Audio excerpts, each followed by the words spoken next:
matter who you are, where you are, what your choices have been, and what karmic timelines and contracts you have journeyed, the light is calling for the reunification of all aspects of life in this realm now. It is calling for the cleansing of all polarities. It is calling for the rising of all sacred heart centers now. All are being summoned home to the greater light now.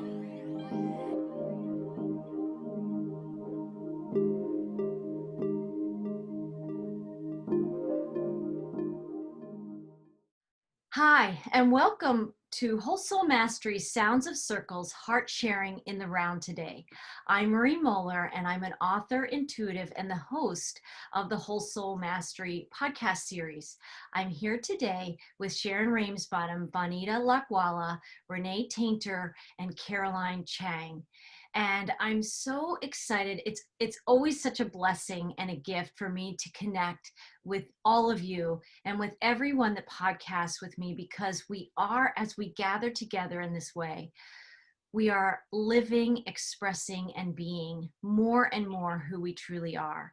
And for our listeners here at Whole Soul Mastery, we invite you into this beautiful cradle of higher vibrations, this nest of soul knowledge that streams through each one of us. And as I was preparing for this podcast today, I was feeling the energies. A lot is swirling around in the world, in all of our lives, in every corner of the world. No matter who you are, you can recognize that there are energies of immense change unfolding around us, within us, and through us. And there are energies of intuition, discernment, truth, and maybe a pathway through those things, using the skills of appreciation that leads us more and more into the experience of grace.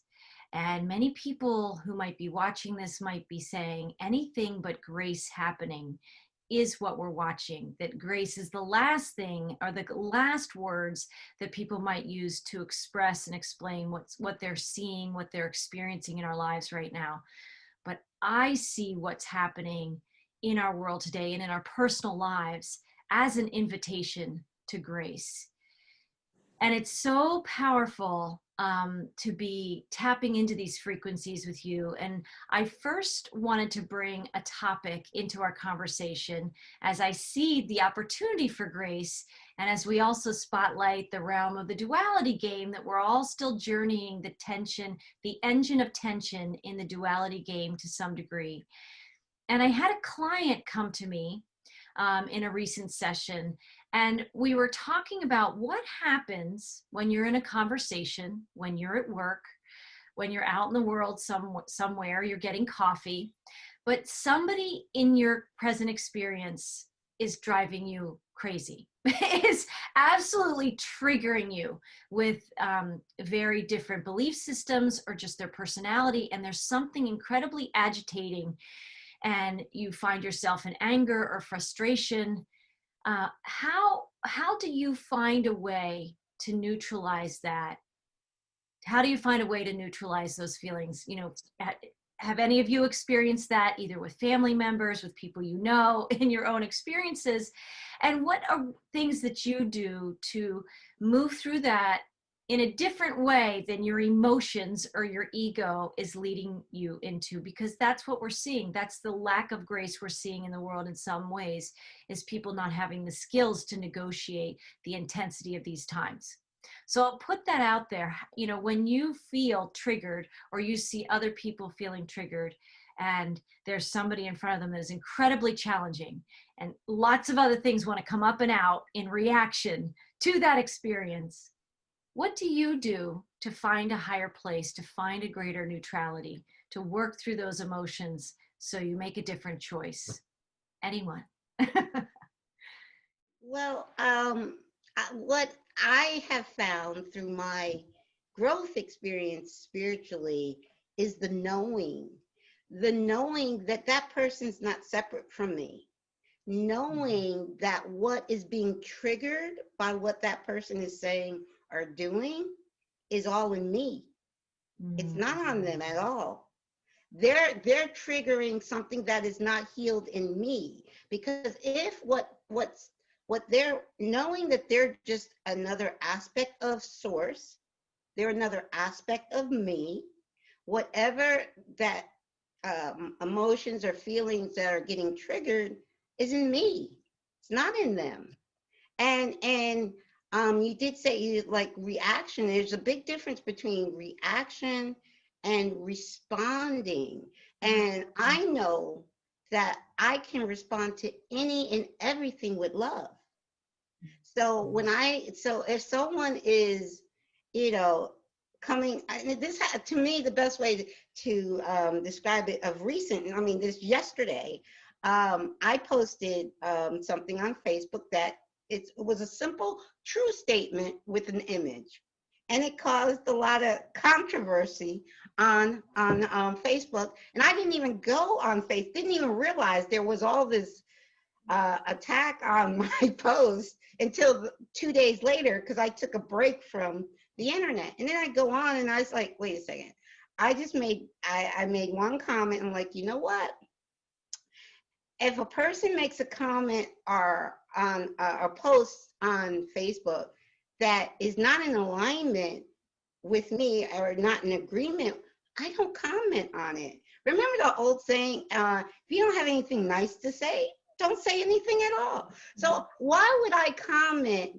Would mean I'm trying to impose what I believe onto someone else. And I say, because people use the word debate as if it's okay. Debate, argue, fight mean the same thing. You're trying to impose your beliefs on someone else. Everyone is a free, independent, unique, divine aspect of all that is. And everyone is free to share, and live their truth. And so I can have a conversation with someone. We have different ideals and different beliefs, a conversation. And at the end of the conversation, maybe I'll learn something from them. Maybe they'll learn something from me, but it's not about trying to be right. We suffer as humans from, I have to be rightitis. And if I'm getting triggered, which honestly, I have to say, I don't get triggered anymore. But if I'm getting triggered, I realize it's something in me I need to heal and work on, not in that other person. They're just a reflection. They're just a mirror. Sharon, did you want to? That's beautifully said. Thank you, Caroline. Yes, thank you. Well, I'll add to that, because we also look what's before us with a lens that is just singular to us, and usually our ego when we're triggered. And so it is in the moment when we can trust that what is before us is there to inspire and expand us, and to look at it neutrally and in love, which is unconditional acceptance. So we can allow the divine to witness the divine, to just be. And then from there, we kind of, instead of react, we can respond. And for me, that comes from my heart. So when I filter an exchange through my heart instead of only through my mind, I are able to look at things in a more kinder and compassionate way. And I tend to, even if I am being triggered, I tend to respond. It might be, a little tentatively at first, but I'm not in judgment. I'm not in judgment. And that makes the difference. And we are given the opportunities to learn about ourselves, as Caroline says, through the divine that we meet. And so when somebody does trigger us, it is a divine opportunity to expand and to connect and possibly to share, because we're not separate. We are just one of the same. And so my heart is what really does help me with these instances. And when I do meet the circumstances or the person in love, unconditional acceptance, I find it easier, and they are always very appreciative of the exchange at the end. Yes. It is so beautiful how that presence and that unconditional acceptance, I'd never quite languaged it that way, that love is unconditional acceptance. And I just felt that wash over me as you said that. It's such a beautiful gift. And it's also that energy of the neutrality where you can be in your full presence. You can be in that unconditional acceptance, and therefore you can be in love. And it may take us a few vibrational steps or breaths to get there, but it is amazing the outcome in those situations, how different it is than if we simply react versus responding, which is what you said, Caroline, so brilliantly. Yeah, Renee. Yes, and that's well said too, Sharon, exactly how I'm feeling when I'm in a situation like that. It is the acceptance and the allowing, because that comes from having your understanding in the big picture that I call it, which is the heart and the divine heart mindset. Because if you were going to react, you would end up in your ego mindset, you know, defending, judging, or whatever else you want to do. But, you know, and once we live in the big picture for a while, it's an automatic response to come from your heart, because your understanding has surpassed the understanding of the ego. And so because you have love and compassion that is the companion to it is the divine mindset, then it's easier for you to look at the other person with love and understanding, and so it's not going to evoke a reaction. When I was on the plane a lot, I was a flight attendant in my former life. I just started looking at people as, you know, strangers, our family we haven't met yet. And so when I would come in front of another person, I would go, that's where they are in their movie right now. This is where I am. And we are together. And so, you know, seeing myself as a creator, I want to be of service. So when you're a flight attendant, that's what you're doing for your job. But it goes beyond that, because you can tell if somebody's hurting or whatever. And I've had some pretty heavy reactions of people on flights, and what we've shared already is that your willingness to approach that with love and acceptance and allowing really does change the energy of the situation. And so the person might be expecting you to go, oh yeah, you know, and you're not. You come at them with this love and understanding, and it basically disarms them. I've seen it happen over and over, and they're so surprised that they're getting a compassionate, how can I help you kind of thing, that because we're all, you know, in the ego mindset, everybody's reacting, and I call that the energy game. It never ends until you disengage. And that's what the people see. I started seeing it too. I was doing it and I'm going, why is this working? I don't get it. So I'd have to study it when I was on my layover, going, wow, let's do that again, whatever it was, you know. And so I think that's what our job is, as, you know, whatever you want to call us, light workers, you know, people who choose love. And when you carry that energy, you do impact what's going on around you, even if the other person doesn't know, you know, exactly what you're doing. And maybe you don't know, but you're being led by your heart, and you're just either backing off or stepping forward or offering this or just a hug or something. And so I hope that answers what my share is. Beautiful. that, because that is, for me, it's a first nature response. It's not second nature, it's first nature. When you're coming from your heart, and see everybody as one, and they're all your family. Why wouldn't you love everybody, even in the middle of them wanting to attack you and judge you? That's when you need to love them the most.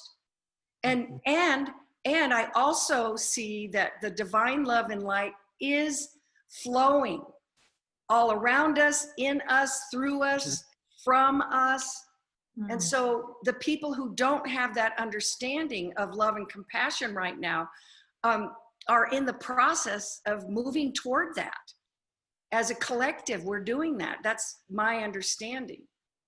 It's so beautiful. I just wanted to add to that, that in that unconditional acceptance, in that love vibration we're talking about that moves through the heart, in that place of presence and neutrality, when someone's attacking you, we tend to think, of course, the ego thinks, I have to get my fists up. I have to be in this defensive posture. But when we enter that place of unconditional acceptance, it doesn't even necessarily have to be of their behavior. It can just be unconditional acceptance of the experience unfolding right now. And in that place, that's where the backup comes in. That's where source energy flows through us, and we're not standing there alone. We've got like all the wealth of spirit moving through us to bring the grace to that situation. And I think that's also an important distinction, because a lot of people feel like, even with the concept of forgiveness, they feel like if they forgive, they're going to give their power away and let that person off the hook. But actually, in the energy of forgiveness, we're finding our way back to that neutrality, that unconditional acceptance, really, for the experience of life that we're having and these vessels that host our spiritual experiences. And when we can find that neutral place, that's where source can work its magic through us. And it's a long road for many of us. We've all been in this journey ourselves, right? And experiencing this and reclaiming this and remembering this. But it's important to remember that it's not that you're saying it's okay that some of the things somebody might be saying to you or doing to you in any given moment, that necessarily we're saying that's a behavior that's fantastic and then we want more of. No, when you get to neutrality and you're not in resistance or anger or all that animation to it, source can bring the remedy. Spirit can bring the remedy through us, which is often a vibrational expression of us that we weren't thinking about it. Renee, you talk a lot about this. It's not like our ego minds had the solution to this. No, it's our spiritual nature. It's our first nature that has the answer for whatever that experience is requiring. And we just have to become willing and allowing it to move through us. And there is a special grace that happens, and our world is calling this out. There are many people that right now might be listening to this and saying, yeah, well, I don't know about grace moving through me right now, right? In whatever situations they have going on. But even just being aware of the opportunity for grace to happen through you is a miraculous gift. And you might just see it show up in your life if you're willing to be the vessel of that. So I wanted to give you, Vanita, a moment to respond. I find that what Sharon mentioned about that acceptance is key for us. And recently I have been exploring, introspecting subjective reality.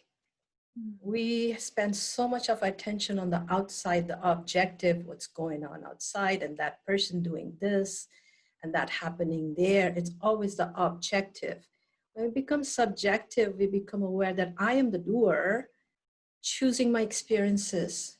And as I choose my experiences based on what vibration I'm holding, the feeling state, as Sharon mentioned, the feeling state is a creative element that I want to feel wonderful. I want to feel delighted with life in general.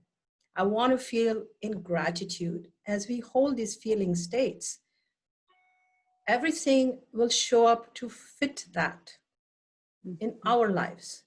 So even the people we knew who used to trigger us, suddenly they are so changed.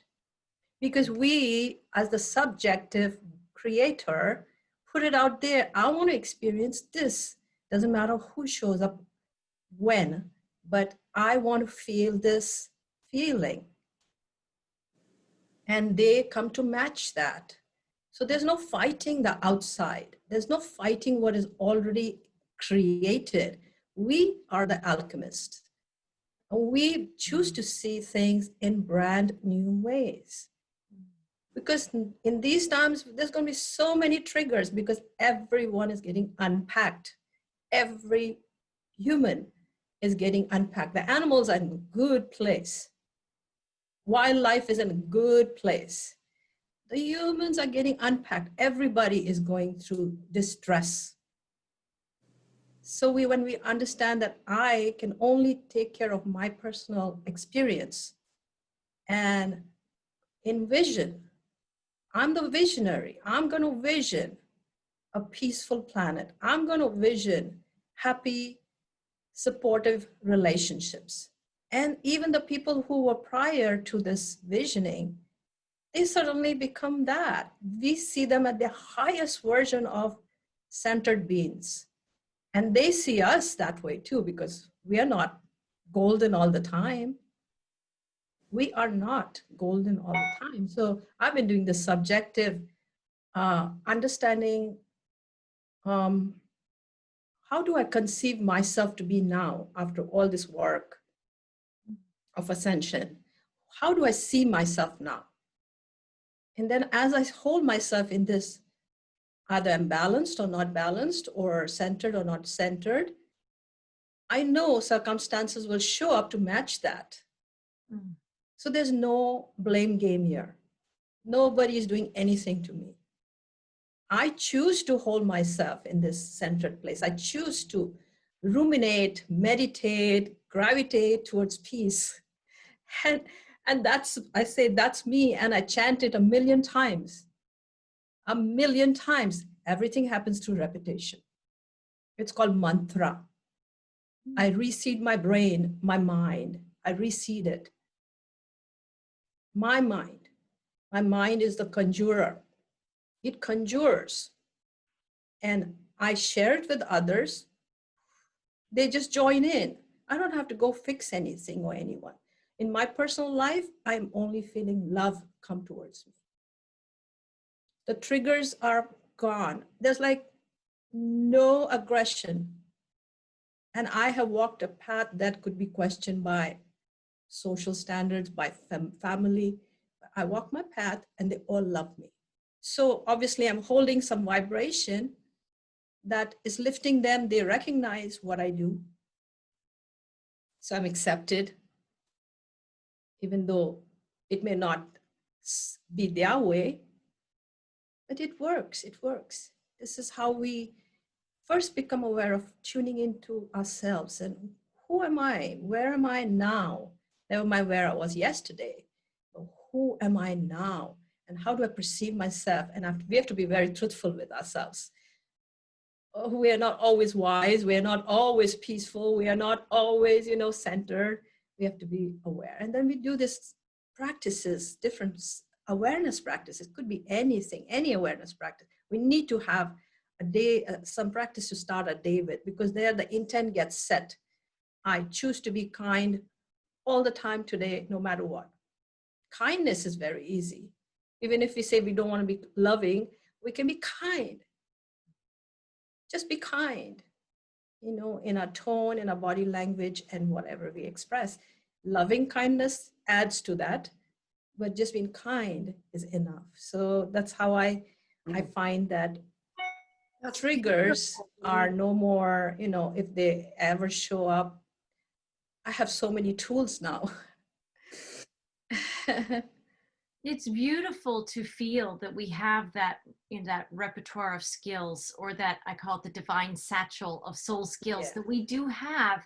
And each one of us seeded that inside ourselves in our own ways, right? Because at some point in our life, we wanted a different way to respond, right? To what was showing up in our lives. And when we do embody more and more that energy, that willingness to live in unconditional acceptance, what happens is, you're right, it is reflected outside of us in the mirrors all around us, and it elevates them.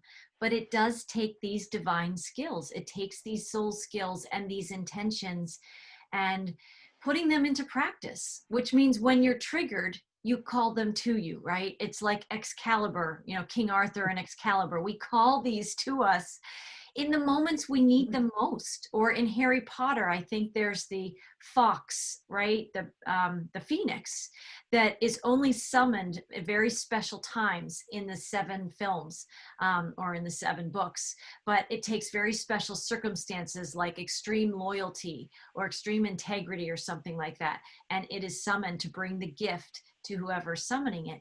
And I think that's us, is that we have this divine satchel of soul skills that some people listening to this might say, well, I have a couple of those, or I don't feel like I have any of those. So I need to learn more about what they're talking about.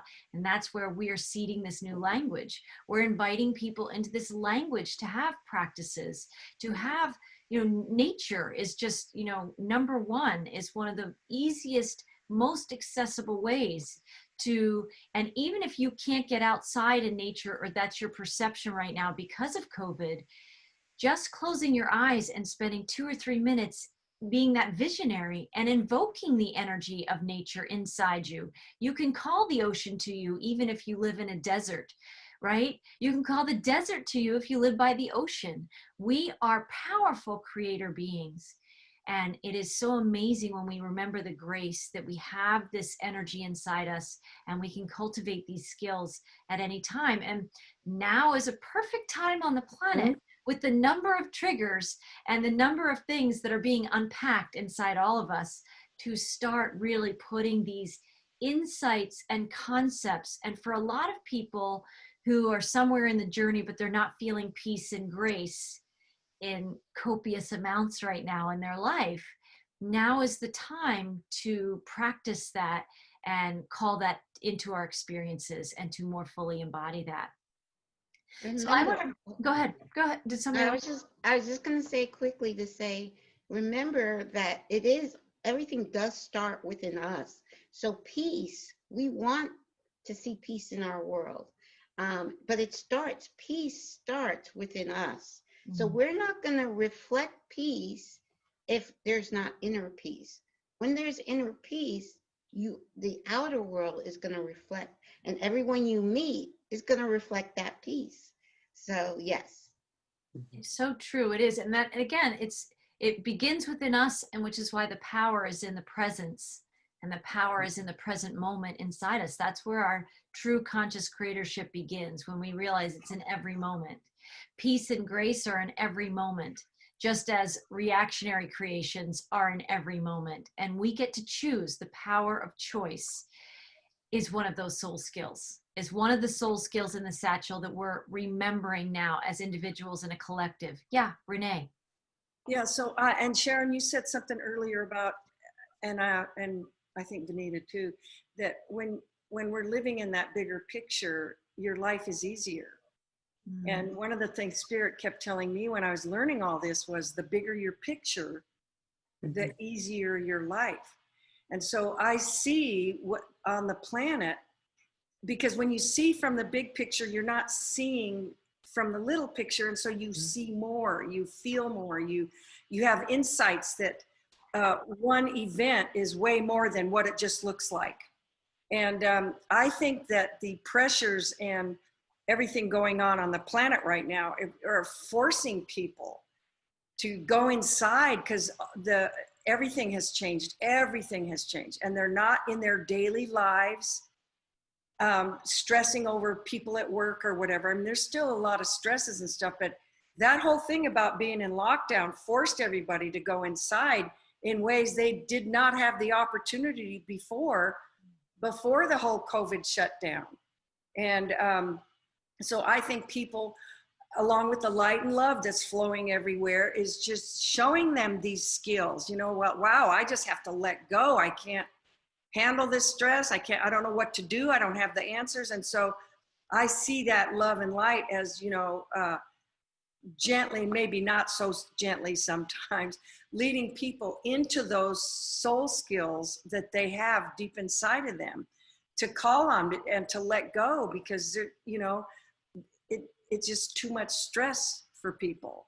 So that big picture is, which is where we all come from, which doesn't make us better, because it's a choice. And like Vanita said, she conjures up the feelings and the visions that she wants. And that's my definition. You know, when first time I heard, well, hold the space, you know, what does that mean? You know, and to an outsider doesn't know what hold the space is. Like, it could be like, are you nuts or what?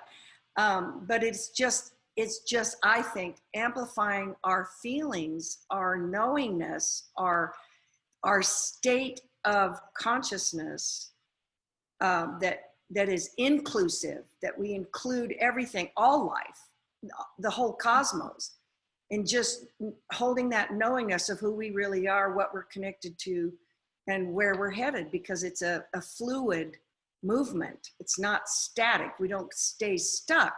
The you know, the reaction you had with a friend the other day is, it was in that moment. It's not in this moment. You know, and so we don't hold it. We don't keep holding it. You let it go. So yeah, it's that bigger picture perspective, that aerial view, is Aerial so view. powerful. And how we're able to call in our soul skills for backup to support us in those moments. And, you know, talking about the bigger picture reminds me of a film I just saw. It's streamable. It's called The Personal Guidance System. So PGS, the movie. And I'm going to be podcasting about that whole movie for our nonprofit soon with Whole Soul School and Foundation. But I wanted to seed it in this conversation when you said bigger picture. That movie about the personal guidance system is really all about uncovering and rediscovering our intuition. And there are many beautiful speakers in that film that the filmmaker interviews on a quest to understand this personal guidance system. And one of those speakers, I will have to remember her name and include it in the description section of the podcast. I can't remember it right now, but she said this that I really took to heart. She says, all of the problems of this world begin with what we see with our two eyes. I see something that makes me angry, so I act out of anger, or I let the anger fester within me. Either way, damage. So the solution is we also have a third eye.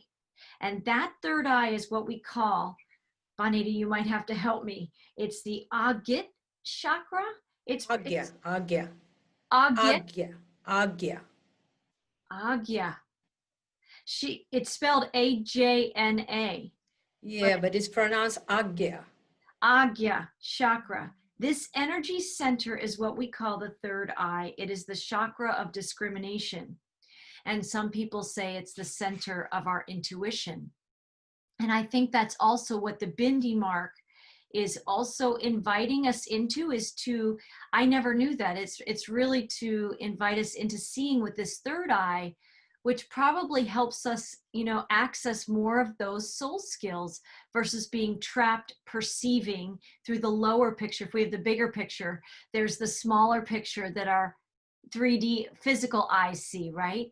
But the pineal gland, or our third eye, is what's seeing that bigger picture and allowing more of these skills to flow through us, these energies. Who wants to speak about how that felt, just that energy of the third eye, the pineal gland, and also sometimes when we're trapped in that smaller picture?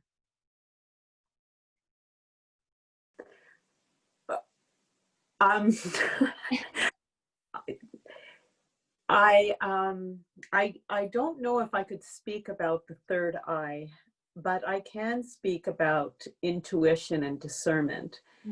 And I do believe that when we are balanced and coherent, and all of our systems are aligned, then the information that we're getting in the moment is being filtered through.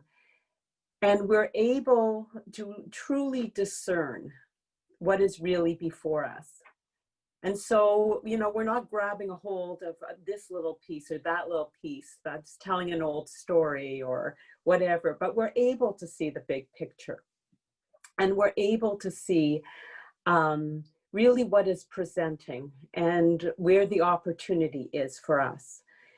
And, you know, what comes to mind when I hear, you know, Renee was speaking, but all of your wisdom is, it all to me moves into trust, which is to trust that everything is unfolding, you know, beautifully and perfectly. And as Vanita said, you know, so much wisdom, Vanita, you shared with the subjective, and I learned so much.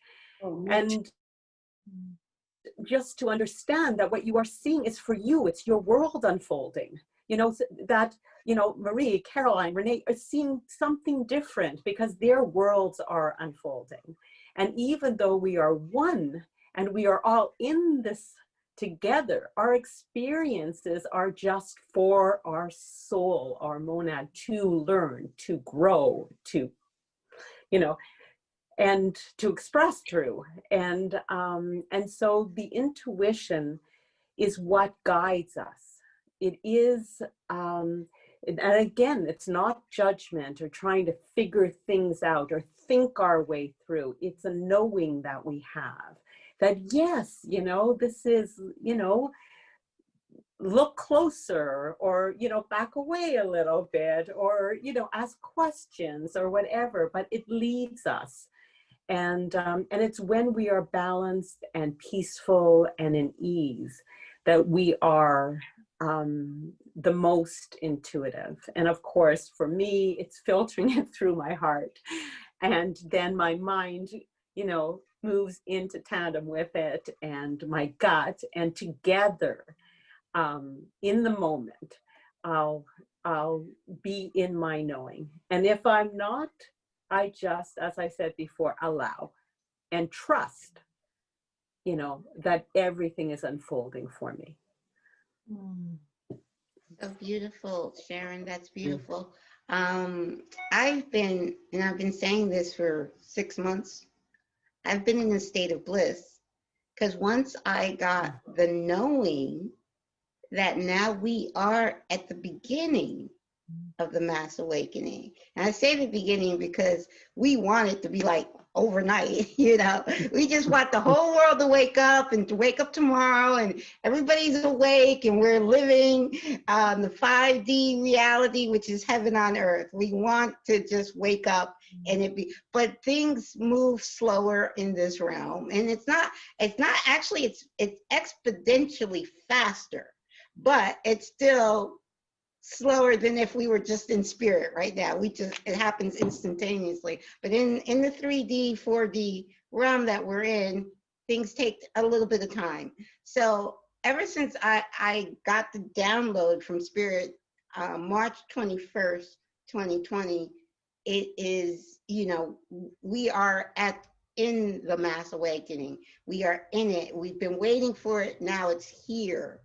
I've been every now moment knowing, regardless, now you guys know I don't watch the news, so I have no idea what the news is saying, but I know in every now moment, things are happening in perfect divine order and in perfect divine timing. So that's the bigger picture for me, knowing that it's all perfect.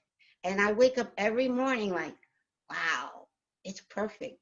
It's all perfect. And I just start my day with that thought, and I just keep that now thought in every now moment and just go with that flow of that perfect now. And that's a big picture that you live in. And because you have that knowing, there's that trust. And the trust, Sharon, that is a huge thing for me. Because for a long time, I was like in this wobbly space, and I kept hearing Spirit say, how deep is your trust? Oh, well, it's pretty deep, you know. Well, how deep is your trust? You know, day after day after day. Well, and after a while, it's maybe it's not as deep as okay, you trying to tell me something here?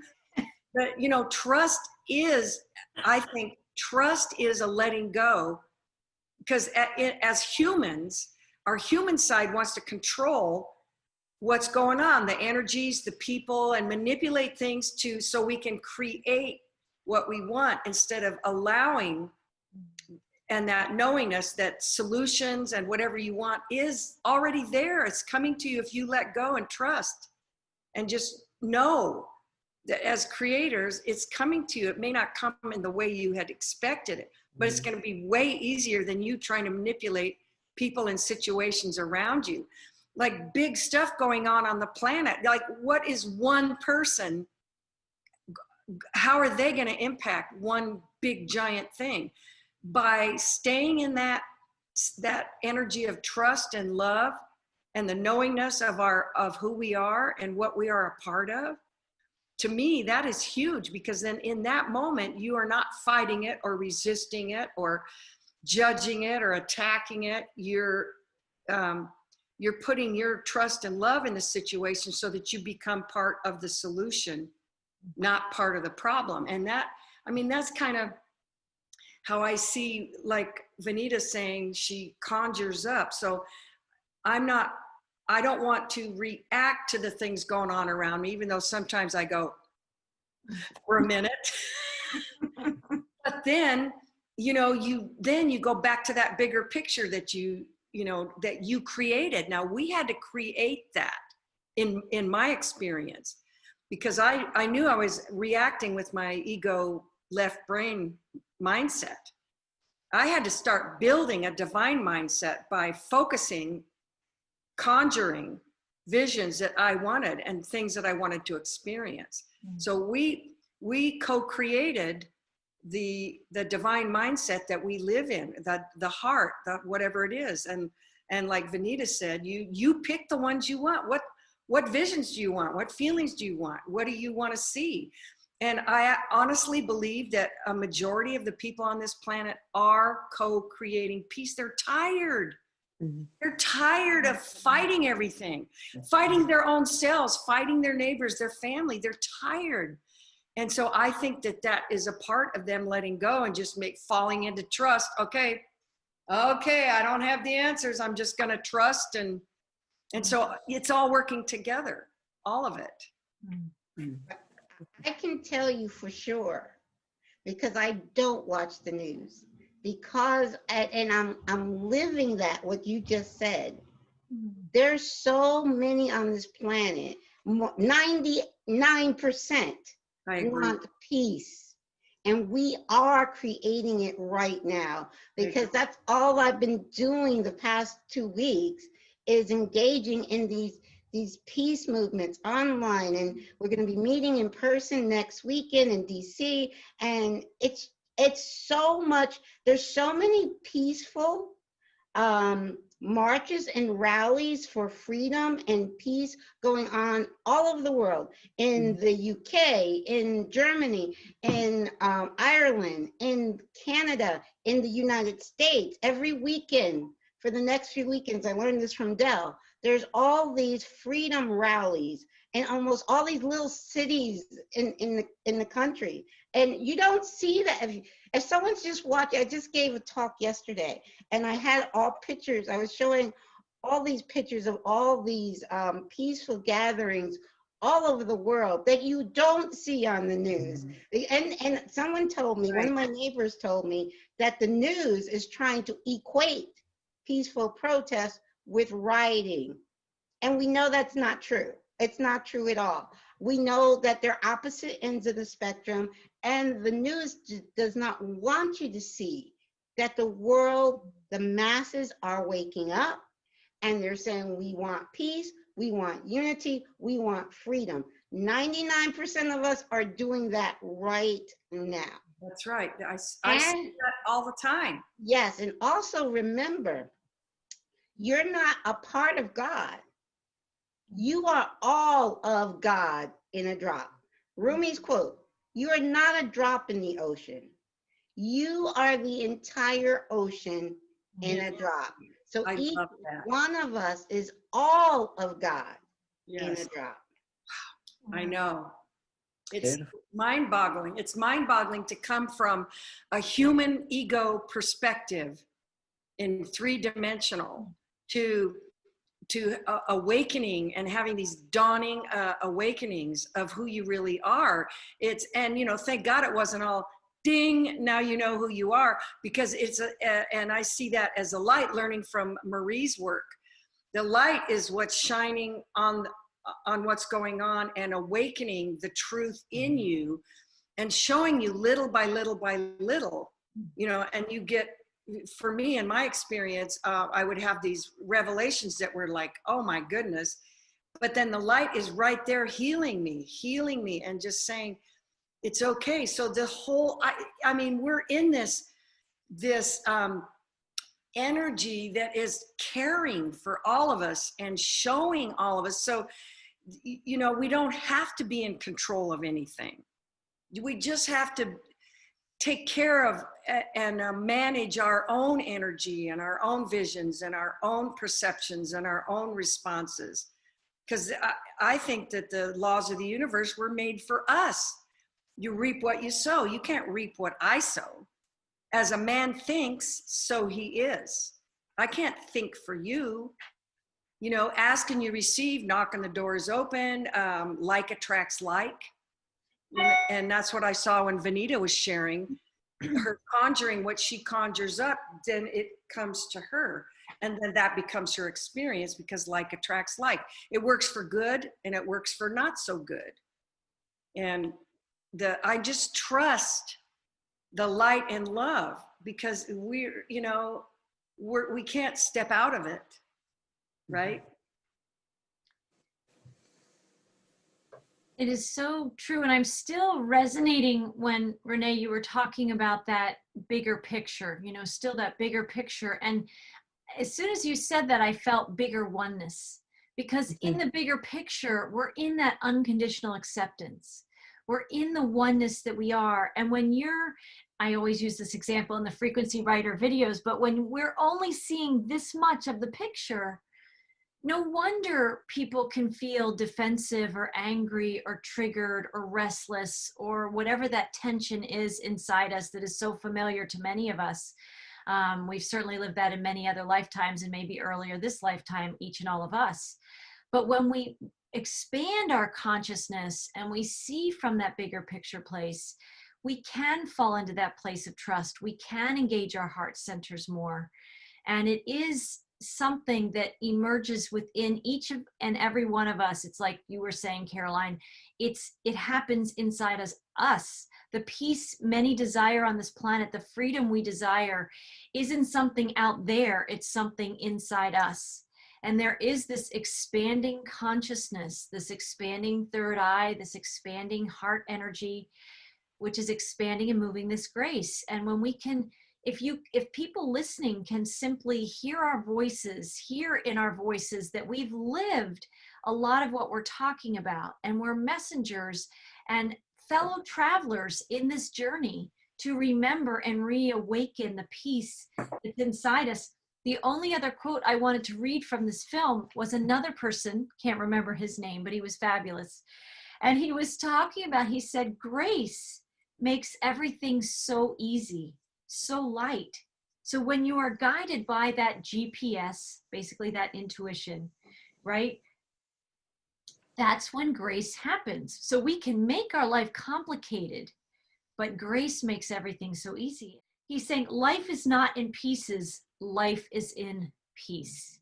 Oh. And he's showing us that grace is that natural essence inside us. Peace is that natural essence. Freedom, sovereignty, many of the things people desire, but because we've been so conditioned in this realm to believe that it's tension and agitation, somehow how we agitate things, or we push through, or we power through.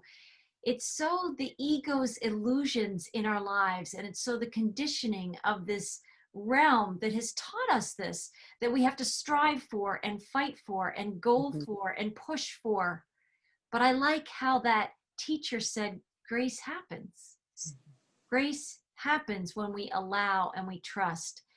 And I know that can be a foreign concept for many people, especially if you're in the heat of struggle with yourself. If you're struggling and feeling some kind of heat or fire right now, and it looks like the fight is out there, or the challenge is out there, or the fear, something out there is making you feel afraid. Like we've all said, there's a mirror, there's a reflection that something in here is feeling that heat. Something in here is feeling a match to what's restless and agitated and disorganized or chaotic out there. But grace happens when we allow ourselves to recalibrate and reset inside to a new living vibrational coordinate inside us. And I know I can feel this energy of grace really since I watched that film. There's something that films do that sometimes when they really have a pure, an amazing higher perspective energy, it really seeds us, just like these podcasts we hope do for other people. It really seeds a different knowing than what our two eyes might be perceiving in our physical world. Our inner knowing knows something better. And that's where the grace is. That's where we can feel so good, even though we all are at some level aware of the tension in our world right now. We're moving through the tension to get into that place of grace and peace. It's extraordinary. These are extraordinary times. It is. Wow. Yeah. Yeah. Just to piggyback on what Marie just said, it's so, I wake up every morning thinking we are living in such an amazing time of the Great Awakening, which has been spoken of for centuries. We are living in this time, and to be living in this time and be awake is amazing. Now, if I wasn't awake, I don't think I would not want to live in this time and not awake.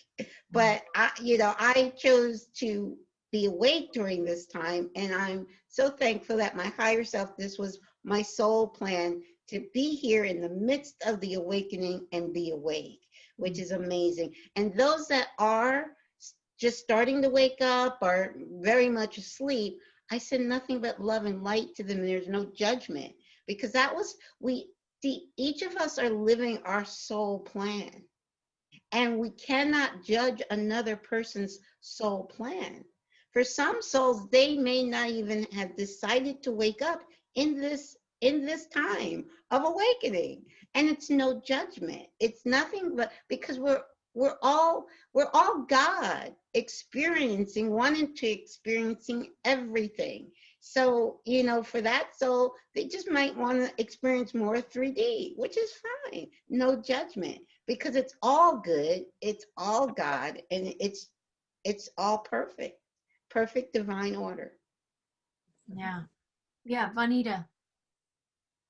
I liken this experience that we are going through computer systems. When I finished my master's, I got into a software company, and at that time and during my schooling, we used the DOS operating system, the disk operating system with the floppy disk. Yes. And you had to for every program, you had to put a floppy disk in, and you could only have one program at a time running. There was hardly any color. Everything was black, gray, green, I think. And you had to learn all the commands. We got really good at that. Floppy disk, big computer, everything was cables running everywhere. And in the midst of, my second, third year, the Windows came in, Microsoft Windows.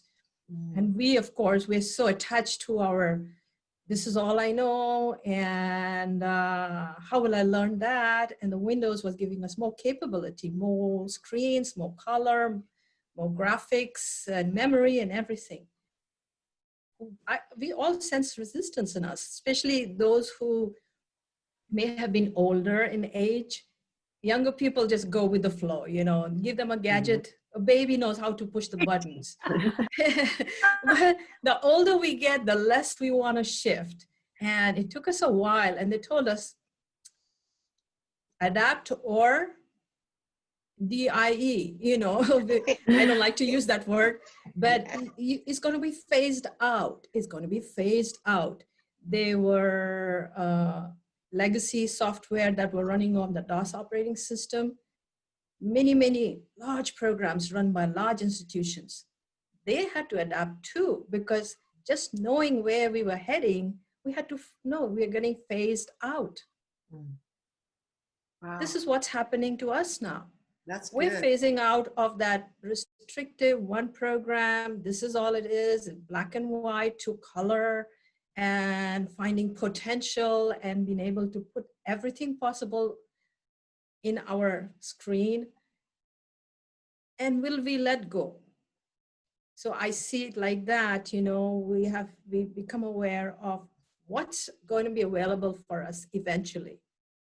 And we already feel it in our personal lives because we are very adapting, allowing things to release.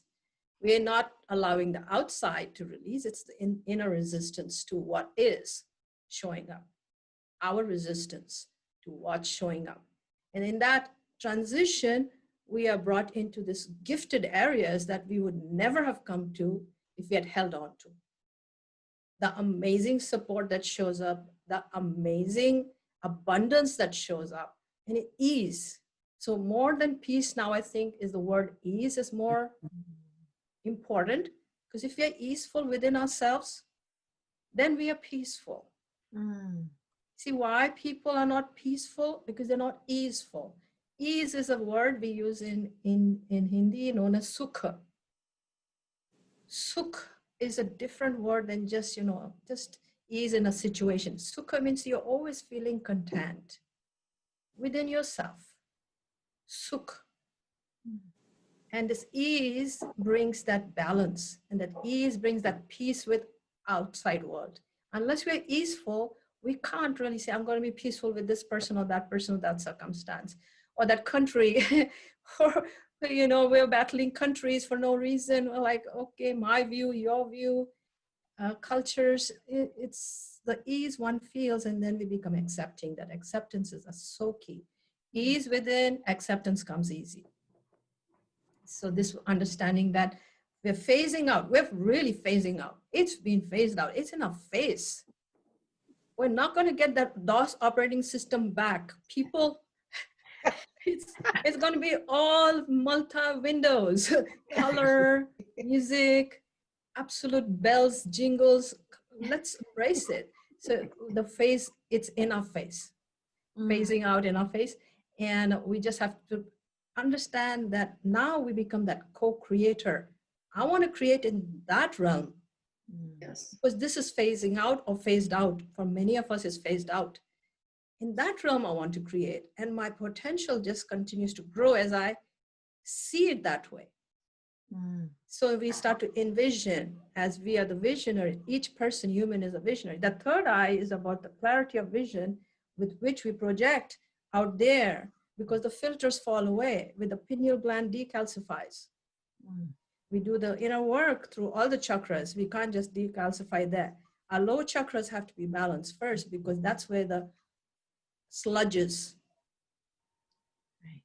And there we clear where we feel the root chakra is where the most imbalance is in the humans, which is the insecurity that is being propagated by the outer world. You're insecure, feel fear, you'll get sick, you'll die, and all these words are thrown all around. That lower chakra brought into balance. The second chakra brought in balance, the power structure in the navel center, the heart opens. The heart cannot open if the lower chakras are weakened. And the heart opens where we embrace everything. We have arms out, let's hug. No social distancing here. I'm a hugger. I love to hug people. So watch out.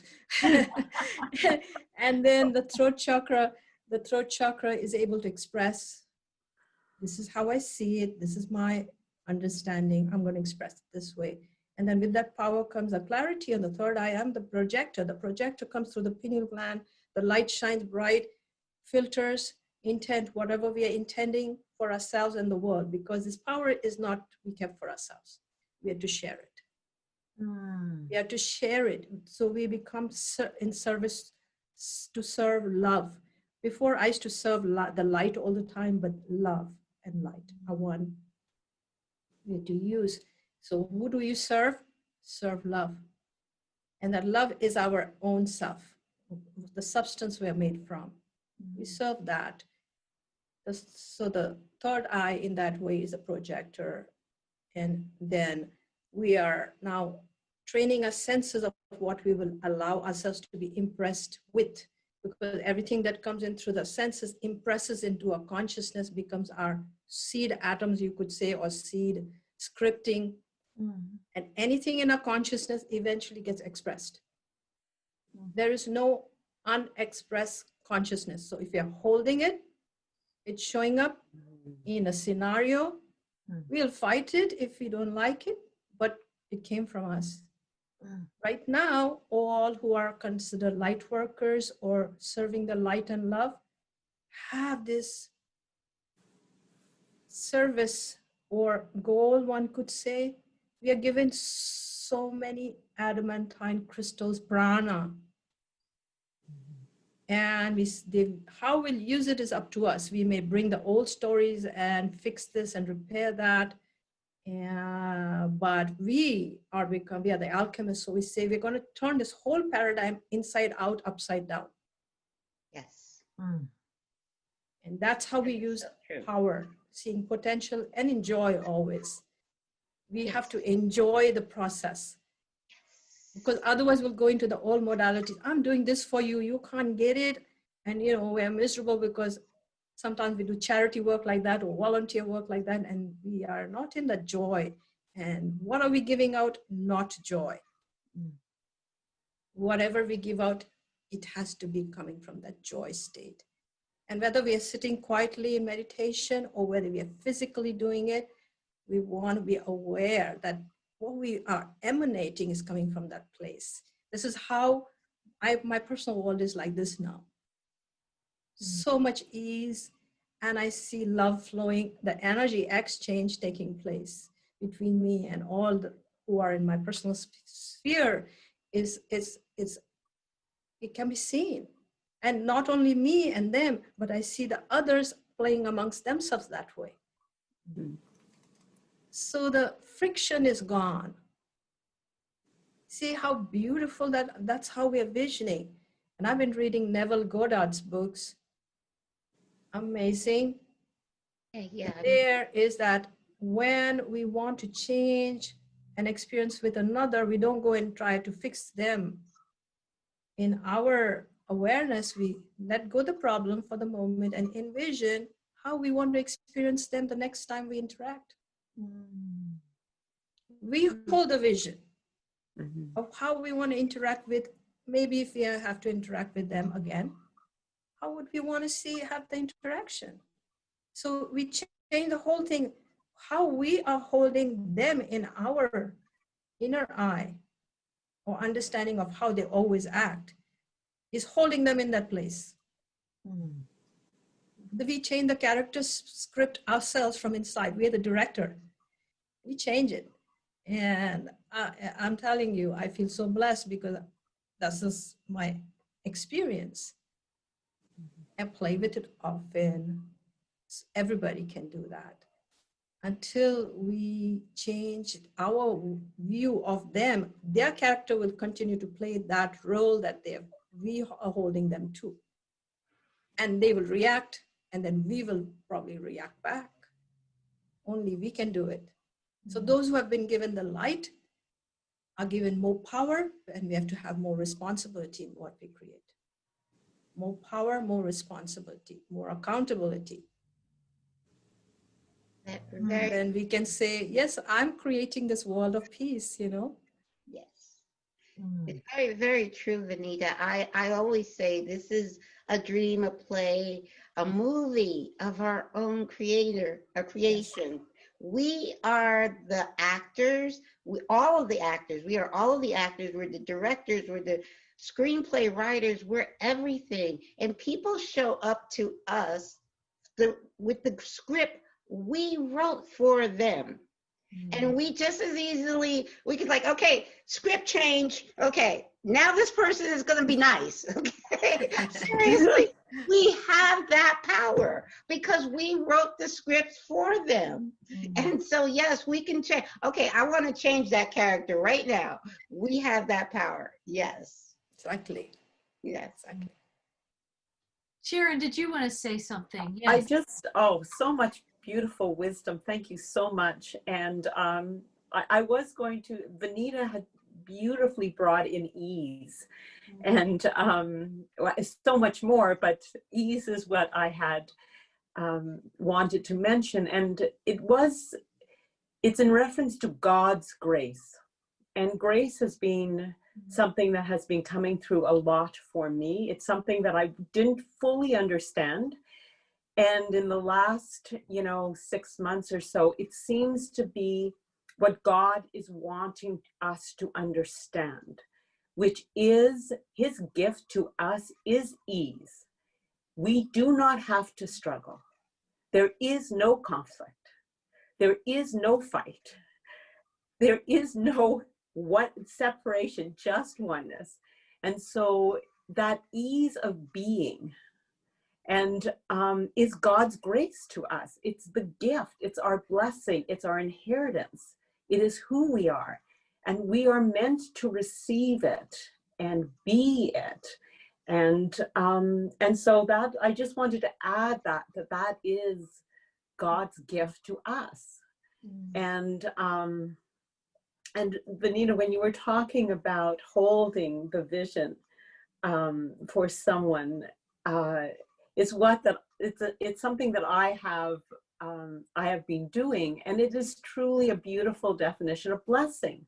That is what blessing is when somebody is having a difficult time, to be able to hold that vision of them strong and free and, in their knowing and power and well-being. And that's a blessing. And so that is us in God's grace.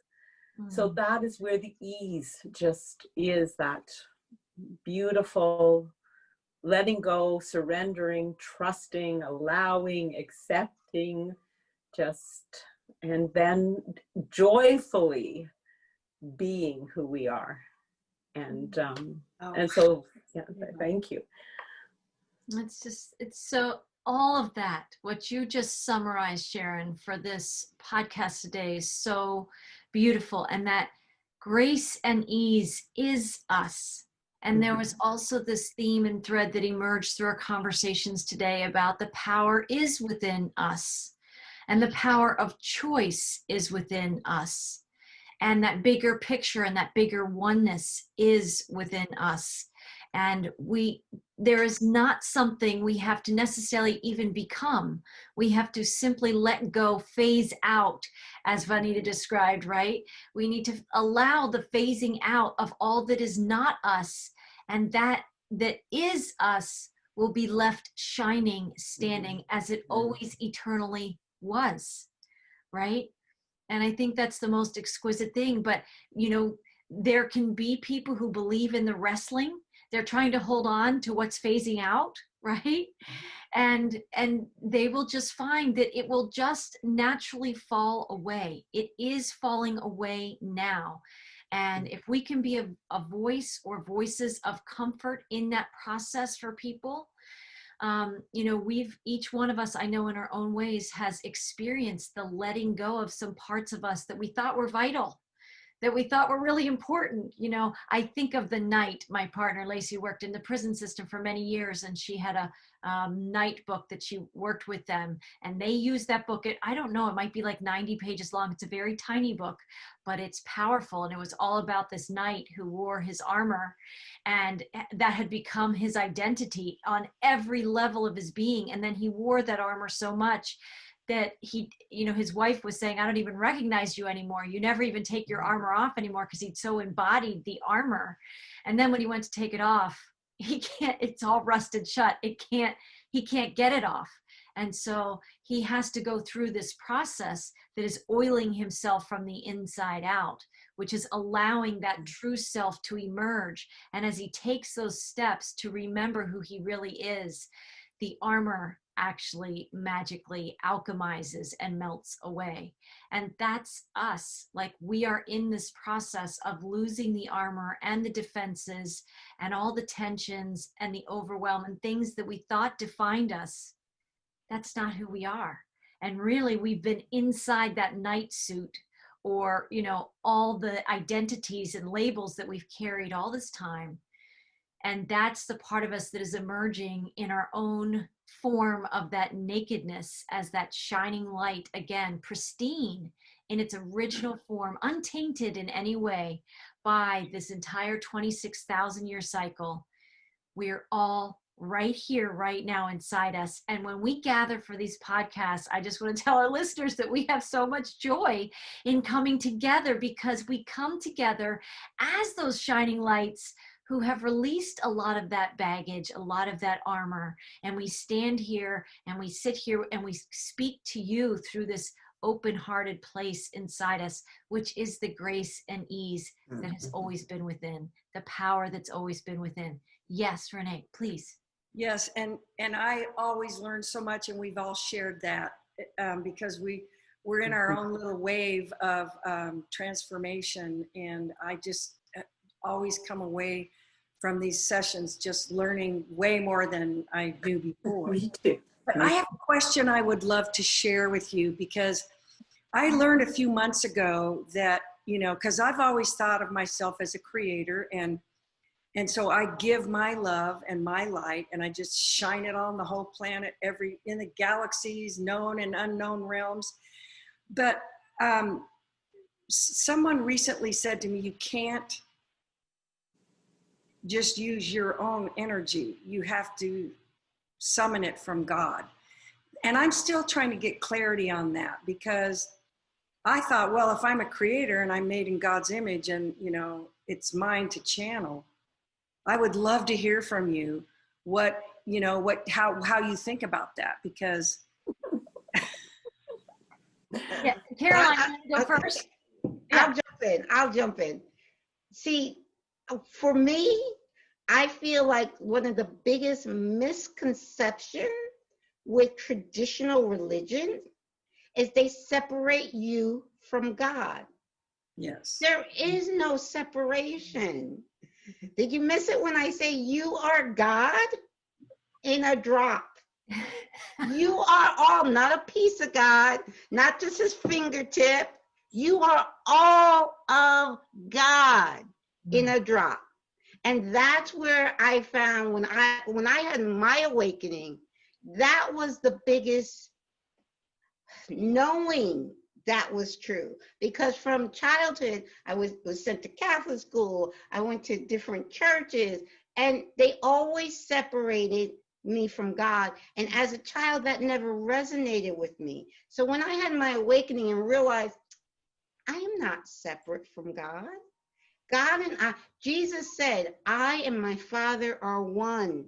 He was not just talking about him. Right. Okay, you are one with God. So you don't have to summon the energy. It's only one energy. Science has proven this. It's only one energy in the whole universe. And that energy is vibrating at different frequencies, but it's all the same energy. So there's no separation. You are God, and that energy is one. And I was thinking that, but then I thought, oh, well, I don't want to do it wrong. Well, and I was going through like low energy and going through lots of changes and stuff in my life. And I was in that space of, you know, not really trusting or having the confidence that I needed. And so I thought, you know, I'm going to ask these ladies, and I would love to hear from each of you, because I was doing that. The drop in the ocean in a drop. Jesus said, I and the Father are one, you and I are one, we're one, everybody's one. It's, you know, and so. Sure. Yes, I would just, so how I see it is that I am of God. I am God in expression, and I'm a conduit of God's grace, of his energy, of her energy, and love and light. And so it's not mine, it's ours, you know. So as you shine, you are shining our light, you know, God's light. And so when you send your own energy, and this is maybe something that this person was talking to you about, especially from what I gather from what people have told me with healing, is that it can feel depleting, because you feel like you are limited. You know, there's a sort of, and for some people, they, at the end of their, you know, energy work, sending healing or light or love, they feel depleted. But if you open yourself up as a conduit, so the intention is to be source energy, a vessel of source energy, then the intention you are sending is limitless, and it is filling you up. And so the whole cycle is receiving and sharing, receiving and sharing. So you do not then feel depleted.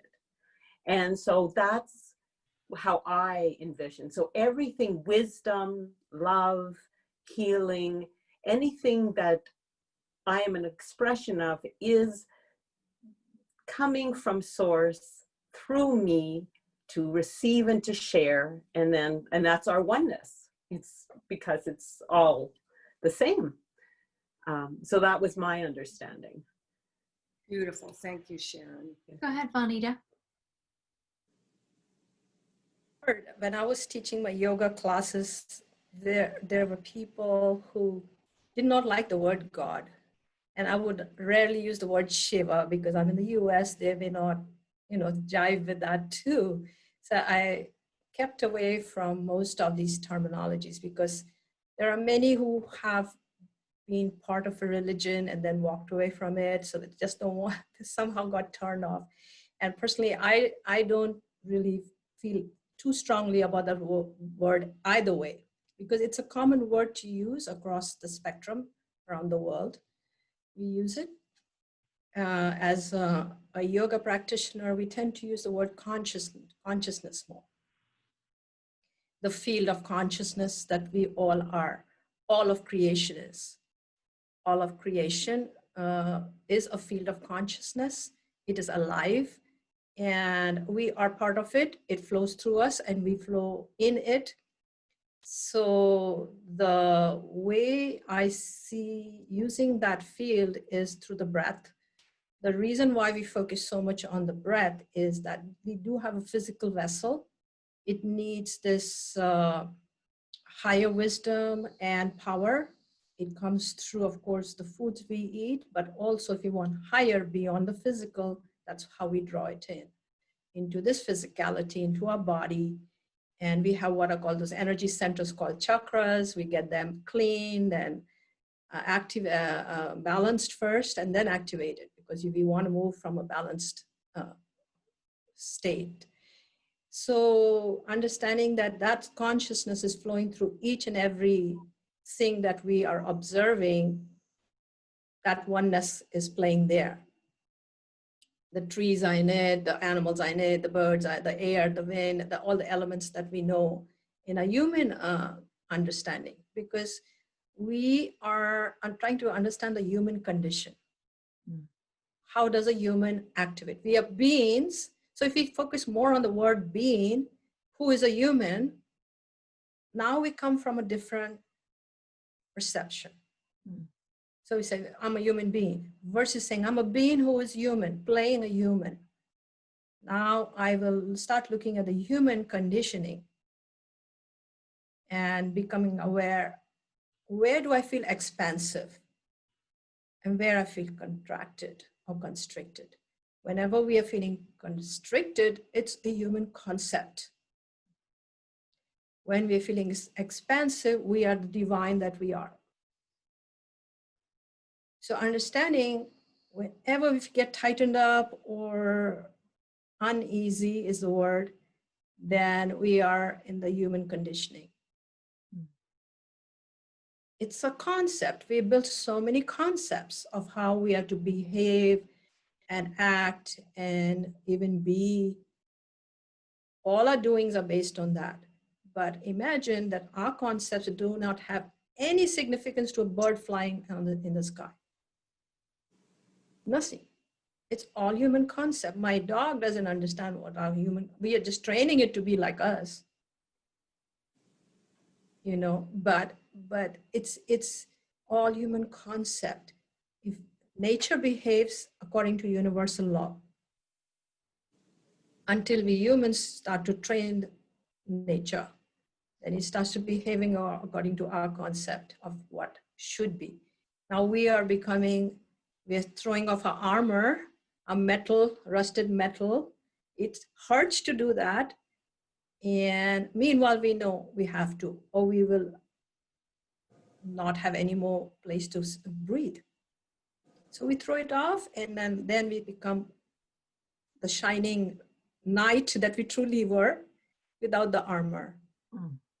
This is my understanding of, we call it source, we call it consciousness, we call it consciousness field, many terminologies, and we bring it through prana, which is a life force coming into this form and saying, okay, I'm ready to become my shining self. But first we have to do some work. And if we don't even do yogic practices, just that being in the heart center, being loving, kind, those qualities, imbibing those qualities, which are in all our scriptures. And all our scriptures talk about the divine qualities. Whatever we focus on, the qualities, we become that. We become that, and we repeat it over and over again, because whatever we repeat becomes real for us. It's so simple. And then we are full power, and then our creation is also exhibiting those qualities, whichever form. So our world, of course, becomes peaceful, harmonious, and then we circulate these vibes with whoever we interact with. We see them as that too, and then they see themselves as that too. Their narrative changes. The narrative changes. We are changing the narrative by speaking this word. So there's a lot of awareness practices are key during this time, even though we may, have conversations. Then after we leave each other's presence, we may again fall back. But if we have our own personal awareness practice, it's just sitting quietly, lighting a lamp in silence and darkness. Or of course, for me, it's yoga and traditional yoga, not what is being projected by the movement of the physical, but talking to prana, energy work, and then going into stillness. Can you go into stillness and be with yourself alone for long periods of time? And in that stillness, you find balance. And in that stillness, you find maybe some resolutions to situations in your life. But if we are in the noise all the time, then we are getting imprinted by the noise of the outside all the time. It's imprinting us. Now we were just going about to find ourselves. We got lost again in the outer. In others' narratives, their stories, what's happening, and the shoulds. Why don't you feel fear during this time? There's a virus around. There is whatever is there. But we don't have to drop into that modality. We look for as soon as we see a problem, first of all, we accept it's there. And then we let it go and start looking for best way to resolve anything. There are opportunities. Then we talk to an expert, like you asked Carolyn about the computer thing. We have skills, people with skills all over. We ask, do you know this? Do you know that? And, we help each other. So resolution, resolution comes in. And now we are just, this new paradigm is revealed before us. And we say, where did that old story go? Where did the DOS operating system go? It's gone. There's this new. How many of us talk about the DOS operating system? I don't. We just laugh at it. We don't even have CDs anymore.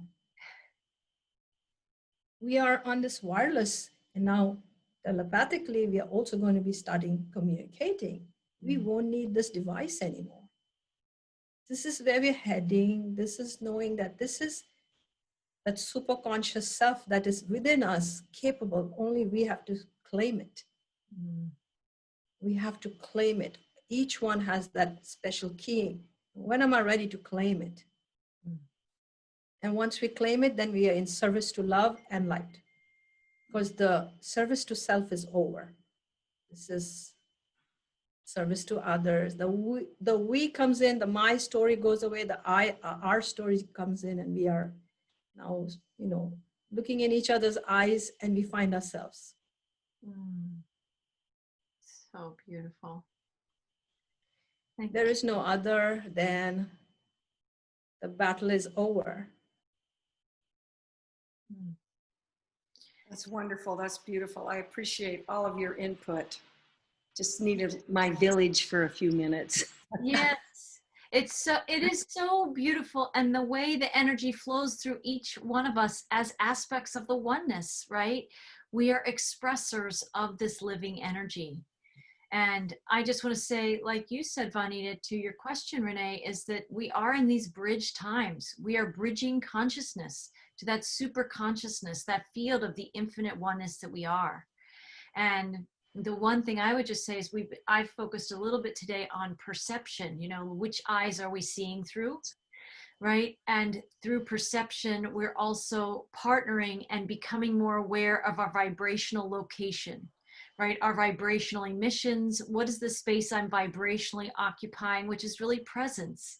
It takes us back into that space of presence.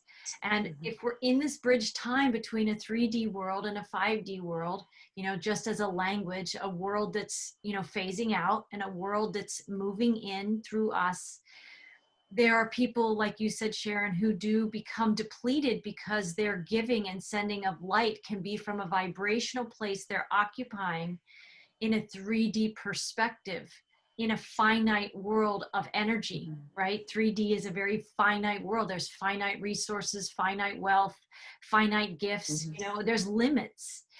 And we're moving into this world of the infinite that is the organic divine design. And so if I would say maybe your 2 feet, if your vibrational feet are in that space of being that coherent conduit, we are connected to the infinite in this toroidal, infinite, always renewable, always eternal energy that's flowing, that's all of us. If our 2 feet are in the 3D world and we're feeling love vibrations, but we're very much coming from a place of there's a finite system and I can get depleted and I run out and I'm responsible for the way other people are living when I'm sending them this energy, that's where we can get caught in the trap of, the light workers that many of us are, feeling like we're projecting and emitting this light frequency, when in fact, somehow in our belief systems or in those lower chakras that Vanita talks about that are tangled up or carrying the density, we can be taking on responsibility that isn't ours. And then we're not acting as a conduit. We're just a projector without the energy fully flowing through us. Right? And it's important to make that distinction. So I think it's important, the guides have spotlighted in some of the transmissions about our cosmic coordinates. What's your vibrational coordinate? Where are you? Are you in joy, peace, and ease, and in that renewable frequency of energy? Or are we in a place where we're trying to save an old world or people living in the old stories and project our beautiful light to them? And then also feeling over time just depleted in that old system. There's not enough light, just like the DOS. If we all want to send energy right now in this podcast to the old DOS systems to try and resurrect them, that's not going to happen. It's not coming back because the time and the energy for that has passed. But source's energy and creation's energy is infinite and it's always expanding. And when we're riding the wave of that expansive toroidal energy, we're always going to be breathing divine prana into what is emerging and unfolding as creation. When we're trying to save an old story or put out the fires of an old story, I do believe it can get depleting for people. And so it's important to know your vibrational and cosmic coordinates inside yourself. And if you can be that beautiful conduit that's just willing to access that divine, free-flowing energy, we enter that space of presence, grace, peace, and ease. And that's where, beautiful. yeah, Beautiful. yeah. Yeah, beautiful. Yes, Bonita. So today is the equinox. It's equal day, equal night, approximately around the whole planet. It's a day of inner outer balance. And I am have been guided to understand that this is the bridge between the old and the 3 months to come, where we start to put our perceptions, our visions into place for 2021. So we remove our vision from what was to what will show up in 2021. We, as the architects of the new, holding these new qualities and direction that is within us. We're not trying to tell anyone else. It's just for ourselves that this is how I'm going to experience my life from here on, not the world, my life. And so these 3 months are going to be catalyst months, of course, where we put the specifications. You know, I've written computer programs. We start off with nothing, just operating system and a software.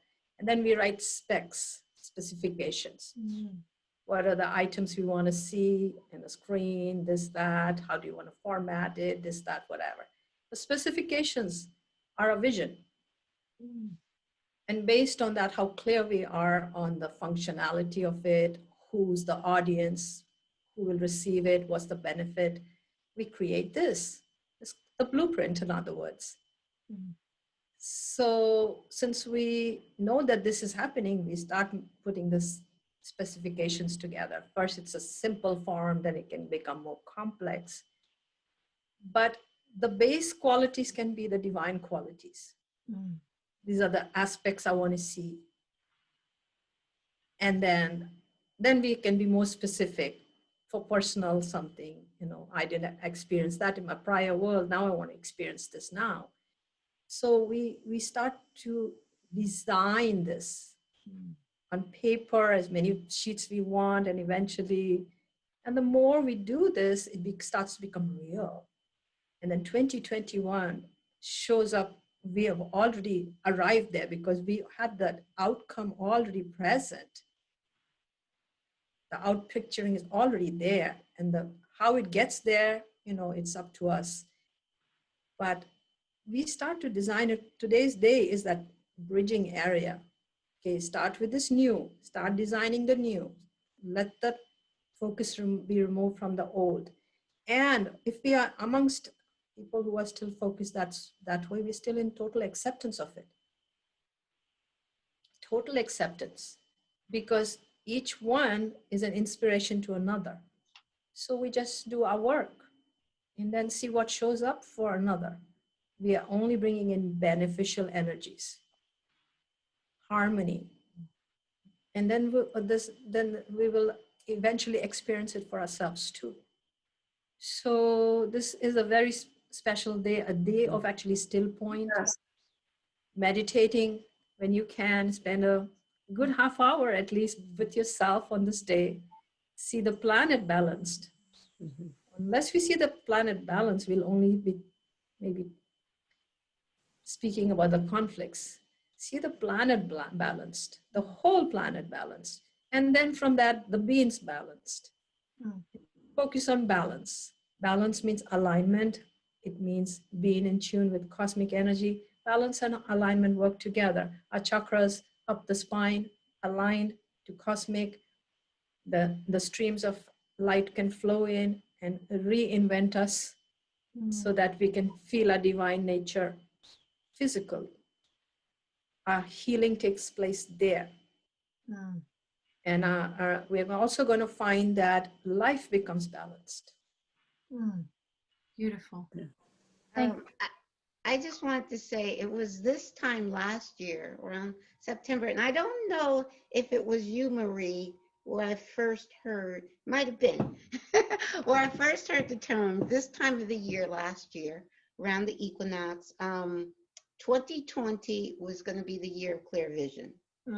I kept hearing that over and over again from many different channels, and Spirit said I was very much in alignment with that statement. 2020 is going to be the year of clear vision. So I was sharing that on my show for the last quarter of last year, and I didn't know how it was going to show up. I just knew that 2020 was a special year, and it was going to be the year of clear vision, and it totally has been. So much has been revealed this year, whether people are saying it or not. A lot has been revealed, and I believe we still have 3 months left in the year, and I believe more will be revealed. This is a revealing year for us to open our eyes. But now I've gotten the theme. See, Spirit gives me the theme for the following year, and the theme that I've gotten for 2021 is 2021 is going to be the year of unity. And I've already started, as soon as like maybe 2 or 3 weeks ago, I got that information. 2020 is going to be the year of unity. And just like days after I got that information, I was invited to speak at all these unity gatherings. So it was like, wow, that was fast. And it's not 2021 yet, you know? So I'm like, yeah. So I clearly see 2021 is going to be the year of unity. And see, all I do is get the theme and let it just see how it plays out. But I'm loving that theme. Yes. It is beautiful. And you are already, 2021 is here for you already. Yes. In that projecting, in that inner visioning, in that conscious creatorship, and allowing the flow to move through you to template that. Yes. And I want to thank all of you for being with me on this equinox day and anchoring the blessings of balance, coherence, allowance, acceptance, unity, consciousness, all of it, accepting all that is as it is and moving into that portal of that greater unity consciousness. So I want to thank all of you. I want to thank all of our listeners who join us in these amazing conversations and really visits that we all have together in the oneness. It doesn't matter when this was recorded. Somebody could find this 3 years from now, and it's still relevant because it's anchoring frequencies in the unity consciousness that we are, and remembering ourselves in that bigger picture of oneness. That is who we are. And so I thank everybody joining us. I send you blessings. We all send equinox blessings to all. And until next time, namaste. Blessings. Namaste. Thank you. Thank you. Namaste. Yes. Awesome.